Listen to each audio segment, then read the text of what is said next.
Ah mais ils font l'amour là. Je fais pas l'amour, ils sont en caleçon là. Là ils se frottent là. Wow, surtout lui là. Et ils sont stock hein. Viens, ils sont en train de mousser, viens.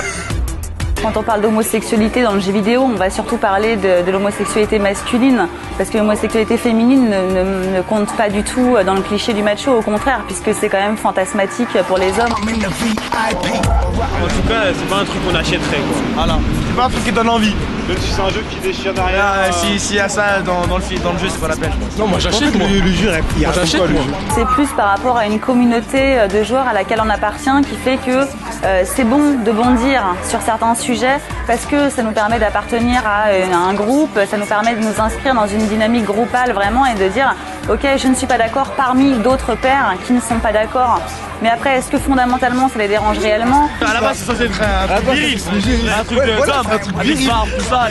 Et là, on voit deux hommes de se frotter là. Mais tu peux être viril et être homosexuel.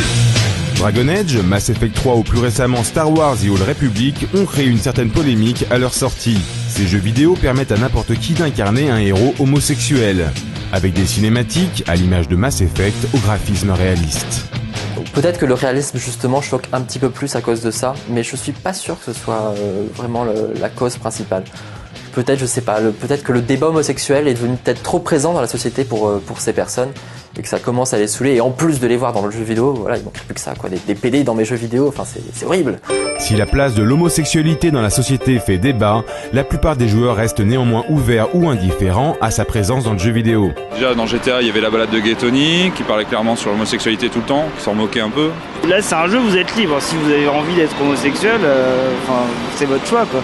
C'est dans l'air du temps, voilà. Non, ça choque pas, non. Moi, ça me choque pas non plus. Si les joueurs sont prêts, les éditeurs semblent beaucoup plus réticents. L'homosexualité est abordée depuis des années, mais trop souvent de manière moqueuse, détournée ou caricaturale, comme pour correspondre au cliché du joueur homme et viril. Il faut attendre 2004, avec les Sims 2, pour voir une grosse licence traiter de l'homosexualité de manière normale. Dans les Sims, pas du tout, c'est vraiment le truc hyper banal, n'importe quel personnage. Bon, j'allais dire un mec très viril, mais forcément dans les Sims ça se voit pas que c'est viril, mais il n'y a pas de stéréotype homosexuel vraiment dans les Sims.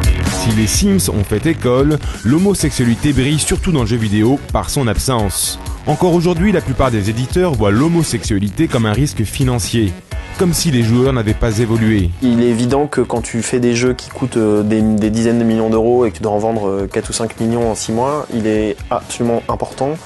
C'est primordial que le jeu corresponde à un marché, corresponde à une cible, etc. Donc c'est très hypocrite, c'est assez anormal de se dire je vais pas mettre d'homosexuel sinon je vais pas vendre mon jeu. Mais en même temps, voilà, ton boulot, ton travail, c'est de faire ce jeu et de le vendre et d'en vendre des caisses.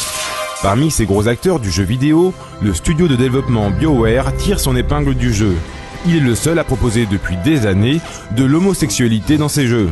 Progressiste, pas tant que ça avec son dernier jeu Star Wars The Old Republic, avec une extension, pas encore sortie, cantonnant les personnages homosexuels à interagir sur une planète dédiée. Une sorte de ghetto homo, c'est le côté obscur de la Force. Il y a un gros argument marketing derrière, surtout si c'est un DLC payant.